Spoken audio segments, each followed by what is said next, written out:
Vamos a hablar un poquito de economía. Como les habíamos comentado, ya se conoció el índice del INDEC respecto a la inflación del mes de enero, dio 6%, bastante más alto, como saben, del objetivo que tenía Massa, por lo menos para arrancar el año, que era reducir la inflación más o menos a un 4% mensual. Bueno, para hablar de esto, estamos en comunicación telefónica con un amigo de la casa, con Eugenio Marí, que es economista de la Fundación Libertad y Progreso. Eugenio, ¿cómo estás? Juanma Morales te saluda. Muy buenas tardes, ¿cómo están? Bien, todo bien, todo bien. Bueno, Eugenio, ustedes en la Fundación Libertad y Progreso, como es costumbre, ¿no? Han difundido un poquito antes el índice de inflación del mes de enero y les había dado 6,3. El índice oficial dio 6%. Bueno, estuvieron ahí bastante cerca, ¿no? Sí, efectivamente. A ver, lo más relevante en este caso es más allá de las diferencias en lo que es la metodología y más que nada lo que es el relevamiento de precios, y que de ahí se explican las diferencias porcentuales entre lo que son nuestro índice del INDEC. Lo más relevante es que se corta definitivamente la desaceleración inflacionaria que habíamos visto en el final de 2022. Claro. Otra vez estamos con números de inflación que empiezan con 6 y con una inflación que encima en las últimas semanas se viene acelerando, y en particular acá me gustaría destacar un dato que es Sí. nuestra medición de precios de las primeras 2 semanas de febrero. Ya está mostrando que esta tendencia de inflación en el 6% mensual se sostiene. El IPC de Libertad, primeras 2 semanas, Sí. está en 5,8% mensual, y todo esto se está dando encima sin el impacto de regulados que sí hubo en enero, ¿no? Con lo cual Claro. los precios de la economía se están recalentando, ¿no? Tenemos un index de 6%, en enero impactado por quita de subsidios a electricidad, gas y agua a nivel nacional, la Ujú. famosa segmentación, y además algo que no se veía hace muchos años, que es suba en el transporte, ¿sí? Claro. 40% en AMBA y muchas provincias, y también de mediana y larga distancia. Todo eso en febrero no se está dando, e incluso sin eso el IPC de febrero ya no se está dando cercano al 6%. Claro. Bueno, preocupante el dato que estás dando. Ahora, ¿cuál es la dinámica de estos precios que se están moviendo en febrero a este ritmo? Tiene que ver, entiendo, también mucho el impacto en lo que por lo menos es alimentos y bebidas no alcohólicas, la dinámica que está teniendo la carne, ¿no? Que se está poniendo un poco al día respecto al atraso de precios que tuvo el año pasado con respecto a la inflación. Sí, efectivamente, y de ahí es que justamente, a ver, lo que estoy diciendo yo eh, es un poco lo que debe haber visto el gobierno, y de ahí que apareció este nuevo acuerdo de precios en las carnes, ¿no? Claro. Esta vez sí va a Este, funcionar, ¿eh? claro, sí, sí, y justo lo que acaba de decir nos lleva al verdadero problema, ¿no? Que es, nosotros estamos tratando de combatir la inflación con los mismos instrumentos que no nos dieron resultado 25 millones de veces a lo largo de nuestra historia. Totalmente. Y acá es el verdadero drama, ¿no? Porque cuando uno empieza a ver lo que estamos haciendo, ahí se da cuenta de que la probabilidad de que la inflación se reduzca es realmente baja. A ver, Total. básicamente el fenómeno de fondo que tenemos hoy es que financiamos un exceso de gasto, o sea, financiamos el déficit, básicamente con emisión monetaria y algo de deuda con organismos internacionales. Veremos si ahora aparece este famoso préstamo de bancos internacionales que anunció Massa ya creo que por cuarta vez, Los repos pero estos. bueno, exactamente, el famoso ese repo. Pero la cuestión es que el grueso del financiamiento viene por emisión monetaria, y ahí, teniendo ese fenómeno de fondo, no hay acuerdo de precios que valga. No Totalmente. podemos hacer 14 millones de acuerdos de precios, pero la inflación va a seguir alta porque las bases de la economía cierran solamente con una inflación del orden del 100% anual. Claro. Bueno, totalmente. Viste, ayer comentábamos, cuando en cualquier país normal, cuando hay inflación, ¿a quién miran todos? A los bancos centrales, ¿no? Por eso toma relevancia Jerome Powell en los últimos meses, el presidente del Banco Central de Europa. Ahora, en Argentina, cuando aumenta la inflación, todos miran al secretario de Comercio, con lo cual vos te das cuenta que no van a poder combatir nada, o sea, va a ser más de lo mismo. Em, Ahora, vos hiciste foco en una cuestión interesante, tiene que ver con la emisión monetaria del Banco Central. Y también un poco me gustaría que profundices en este tema, que muchas veces el Banco Central no emite directamente para financiar al Tesoro. Viste que ellos te dicen, bueno, no, pero estamos reduciendo los adelantos transitorios o eliminando los adelantos transitorios, pero cuando vos ves la dinámica del Banco Central, ves que, por ejemplo, está emitiendo pesos para intervenir el mercado secundario de bonos y sostener los bonos locales para que no se derrumben. Digo, ahí también está emitiendo pesos y no necesariamente le está prestando para financiar déficit fiscal. Después, cuando largan estos dólar soja, donde de golpe emiten una cantidad de pesos fenomenal porque, claro, todas las exportaciones se liquidan en esos meses. Ahí también estás emitiendo y me parece que en diciembre tuviste mucho de esa emisión que también hace que te impacten los precios de los meses subsiguientes, ¿no? ¿Vos cómo lo ves esto? A ver, acá yo voy a dar dos números que son los que permanentemente recalca el gobierno y después vamos a charlar un poquito mi visión sobre esos dos números, ¿no? Uh-huh. Acá hay dos cosas, básicamente. La emisión es déficit fiscal financiado con emisión monetaria sin respaldo.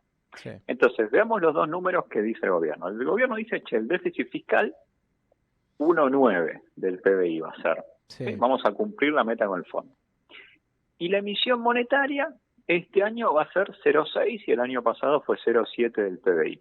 Entonces, cuando vos ves esos números, vos decís, no está tan grave la situación, ¿no? A ver, tenés menos de 2 puntos de déficit y estás imprimiendo menos de 1 punto del PBI, casi medio punto del PBI. Ahora, como bien vos mencionabas, esos son números muy parciales. ¿Por qué? Porque cuando el gobierno te habla de ese déficit, en realidad es el déficit primario del sector público nacional. ¿Qué significa eso? Que no tiene en cuenta todo lo que son pagos de deuda del sector público nacional, no tiene en cuenta las provincias en los municipios y no tiene en cuenta el Banco Central. Si vos sumás el verdadero déficit, incluyendo todos los diferentes organismos del sector público nacional, lo que se llama el déficit consolidado, que es lo que de verdad necesitas financiar, ahí el déficit fiscal está por encima de 8% del PBI. Entonces, ahí, bueno, la situación se empieza realmente a cambiar, ¿no? Porque el gobierno te habla de 1,9, pero cuando el número verdadero que vos necesitas financiar es más de 8, bueno, es un número grave. Sí. Y después el gobierno te dice, pero nosotros estamos imprimiendo, estamos emitiendo para financiar al Tesoro solamente 0,7. Claro, pero estás emitiendo 0,7 para financiar directamente al Tesoro, pero después emitiste otro punto más por dólar soja, claro, que básicamente el dólar soja lo que terminó haciendo fue que el gobierno comprara reservas caras, y con lo cual al final del día es un gasto del gobierno, por eso es que ese gasto generó un problema patrimonial en el Banco Central. Y además tenés casi 2,5 puntos más del PBI de emisión del Banco Central que financió indirectamente al Tesoro a través de la compra de deuda pública. Claro. Entonces, en total no emitiste 0,7, emitiste 4,5 del PBI. Entonces, tenés un déficit de más de 8 y emitís más de 4,5 por año. Bueno, obviamente que esto genera inflación, no hay vuelta que darle. Claro. Sí, y este año, encima, lo que se presupone es que el financiamiento genuino con deuda, organismos internacionales, va a ser más bajo todavía. Entonces vas a depender más de la emisión monetaria. Bueno, claro, mezclemos este combo y ahí nos damos cuenta que la inflación este año es muy difícil que baje. Claro. Bueno, vos hablabas recién de financiamiento más escaso para este año, ¿no? Y recapitulizando un poquito con lo que vos decías, el programa con el FMI, este objetivo de déficit primario de 1,9 que hay para este año, digo, el FMI ha generado un gradualismo fiscal bastante gradual, o sea que tardás mucho en llegar al equilibrio, pero ha sido más agresivo con la meta de emisión monetaria estrictamente para financiar el Tesoro, como vos decías, ¿no? Entonces, lo que obliga al gobierno es a buscar más deuda en el mercado local, de pesos. Y es un mercado de pesos de deuda local que ya está colapsada, ¿no? Encima con el ruido que hubo las últimas semanas de este comunicado de Juntos por el Cambio, guarda con la bomba que nos están dejando. Bueno, ahora para esta semana creo que el miércoles se vencen algo así como 300.000 millones de pesos que el gobierno va a tener que buscar hacer rollover. Pero digo, ahí también tenés un problema de la deuda en pesos porque vos sos muy gradual en busca del objetivo fiscal, pero el FMI, digamos, te cortó las piernas en el sentido de, bueno, no podés financiar al Tesoro directamente. Entonces, te obliga a buscar más deuda en el mercado local que ya está colapsado. ¿Cómo estás viendo el escenario de la deuda local y cómo se están acumulando los vencimientos para los próximos meses? A ver, primer comentario. El programa que firmó este gobierno con el Fondo Monetario Internacional es de una responsabilidad mayúscula. Sí, eso es lo primero que hay que decir. Recordemos lo que fue el programa que firmó Argentina con el Fondo en 2018. Sí. El programa que firmó Argentina con el Fondo en 2018 nos llevaba al superávit primario en menos de 3 años. Este programa que firmó Argentina con el Fondo reduce el déficit primario de 3% del PBI a 1,9% en 3 años. Claro. Un esfuerzo fiscal casi nulo. Entonces, perdón, Eugenio, te agrego una cosita, que el esfuerzo fiscal más importante lo tiene que hacer el próximo gobierno, encima. Exactamente, y que el esfuerzo fiscal que se está haciendo ahora, más de la mitad corresponde a quita de subsidios, o sea, son esfuerzos que en realidad son directamente un equivalente a suba de impuestos para el sector privado. Total. Entonces, lo que es hoy el programa con el fondo es de una irresponsabilidad, a mi entender, muy grave, y justamente porque es muy laxo en el plano fiscal, que es el verdadero problema argentino. Segundo comentario, vamos al tema de la deuda en pesos. Lo que está pasando con la deuda en pesos es básicamente que el gobierno se llevó todo el financiamiento disponible. ¿Sí? A ver, en el mercado local los recursos financieros disponibles son básicamente los depósitos que hay en los bancos, ¿sí? A grosso modo. Sí. Hoy casi 70% de esos depósitos están en títulos públicos, ya sean del Banco Central o del Tesoro. O sea, 7 de cada 10 pesos que están disponibles en el mercado financiero argentino se lo termina llevando el sector público. Claro. Ahí tenemos el techo. A ver, vos no te podés llevar más de lo que hay. Es tan simple como eso. Totalmente. Entonces, ya estamos rascando el fondo de la olla y el sector privado ya está diciendo, estos números no cierran, yo no te puedo seguir financiando. Y por eso el gran comprador de títulos públicos hoy es básicamente el Banco Central y la ANSES a través del Fondo de Garantía de Sustentabilidad. Claro. Ahora, increíble porque el viceministro de Rubinstein dice, bueno, la deuda en peso no es un problema porque además tengan en cuenta que más de la mitad está dentro del sector público, intrasector público. Bueno, justamente ahí te está diciendo que tenés un problema, pues si más de la mitad de la deuda te la tiene que comprar el sector público, es porque el sector privado ya no tiene ahorros para comprártela y no te la demanda. Sí, pero además es una suerte de pensamiento mágico porque fíjense cómo sería la lógica. El Estado gasta, pero le vende la deuda al sector público. Entonces eso no es un problema. Y entonces yo me pregunto, ¿cómo gastas? Si el sector público no genera recursos genuinos. Totalmente. No, lo que pasa es que si bien la deuda contablemente está asignada al sector público, en realidad son recursos que se sacan indirectamente del sector privado. Ese es el chiste, digamos, de todo. Por más de que la deuda esté en manos de, por ejemplo, la ANSES, si el Banco Central emitió billetes para que la ANSES pudiese comprar esa deuda, entonces al final del día, vos a la gente le estás cobrando impuesto inflacionario. Totalmente. Y de ahí es de que te estás financiando. Totalmente. Después el asiento contable que haces de la deuda es otra cosa. Sí. Pero que haya deuda en manos del sector público, eso no implica que no se estén sacando recursos del sector privado. Totalmente. Digamos, como vos dijiste, el único que genera riqueza es el sector privado.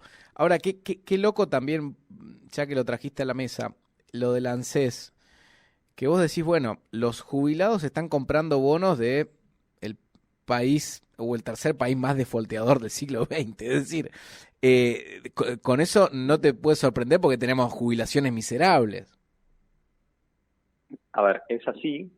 Y esto me lleva a hacer otra mención, que es que todas estas cosas, que el ANSES esté comprando deuda pública, que el Banco Central intervenga para comprar deuda pública en el mercado secundario, hay que buscar el origen de todo esto, porque cuando se estableció el Banco Central, la gente que escribió la Carta Orgánica no era, digamos, tonta, sabía que estas cosas podían ocurrir. Entonces, Sí, ¿qué se hicieron? Se pusieron determinadas reglas sobre lo que se podía y lo que no se podía hacer, totalmente. justamente para respetar la función del Banco Central, que era sostener el valor de la Ujú. moneda. Eso se terminó de destruir cuando fue la reforma de la Carta Orgánica del Banco Central.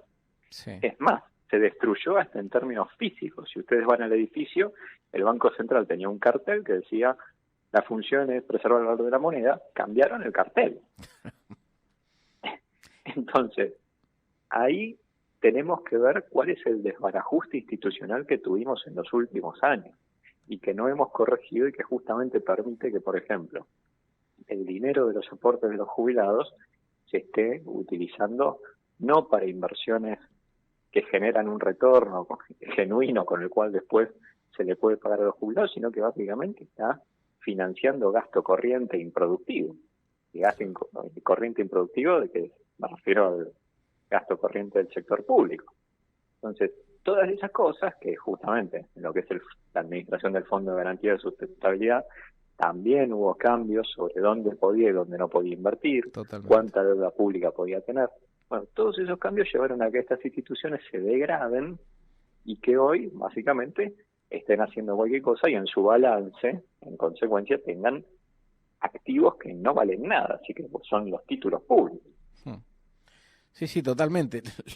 Los laburantes y los jubilados son compradores compulsivos de de un deudor que es sumamente peligroso, ¿no? Ahora, Y te sí, agrego, perdón, te agrego una cosa más. Compulsivos e inconsultos, porque nadie le claro, pregunta ni le explica a la gente, a los funcionarios, la cantidad de recursos que se están dedicando a esto. claro. Es más, el propio gobierno da números que son por lo menos engañosos. Mm. Sí, sí, sí, totalmente. Eugenio, te llevo a la última pregunta, que tiene que ver con el nivel de actividad.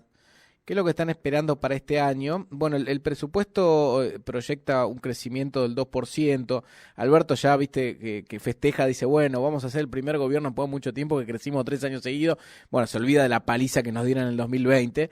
Pero, digo, ¿qué estás viendo o qué están viendo desde la Fundación con respecto al nivel de actividad y también teniendo en cuenta los últimos datos oficiales de diciembre, creo que fue del ISAC, de la construcción y el indicador de la industria, donde se ve una fuerte desaceleración y que ya todo este rebote que se estaba dando ya no se da más? ¿Qué proyecciones tienen para este año?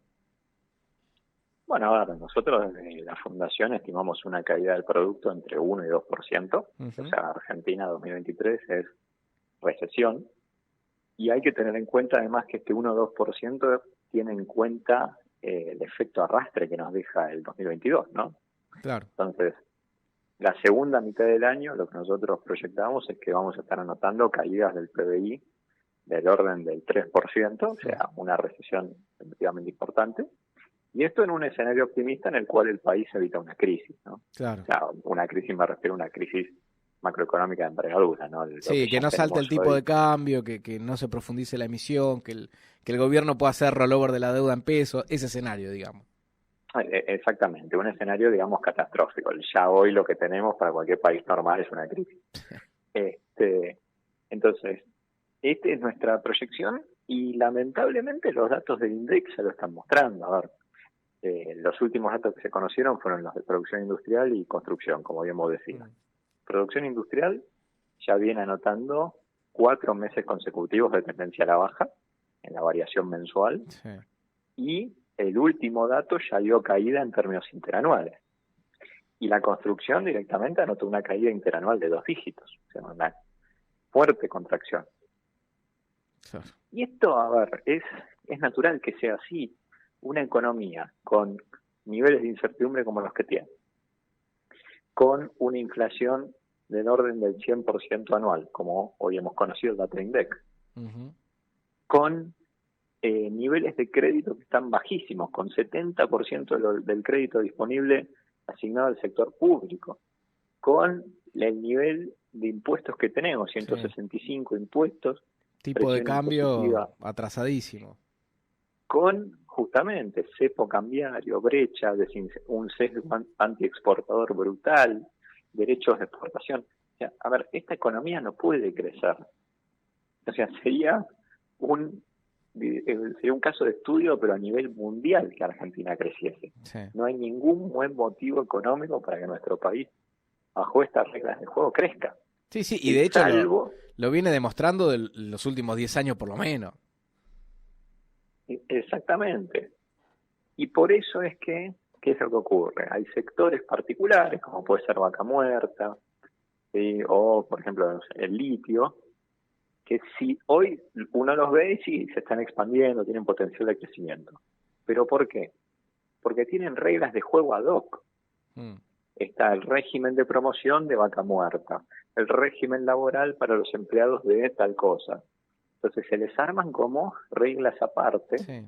para que de alguna forma puedan salir del esquema general que agobia a la economía argentina. Sí, sí, y mirá, te digo de acá de Neuquén, que estamos en Vaca Muerta, que a ver, las condiciones son bastante malas. Lo que pasa que se ha llegado a un desarrollo tecnológico que ha permitido bajar los costos y a unas condiciones geológicas que son inmejorables, pero digo, las empresas también están locas porque no pueden girar dividendos, porque no pueden importar componentes, tienen los problemas que que tienen los empresarios en el resto del país.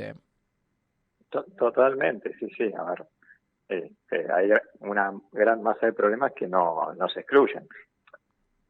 Tenemos la famosa anécdota de un CEO de una empresa extranjera que venía a invertir en Argentina en el sector de hidrocarburos y la inversión se frenó después de que el CEO estuvo parado en un piquete en la mitad de la autopista más de 2 horas.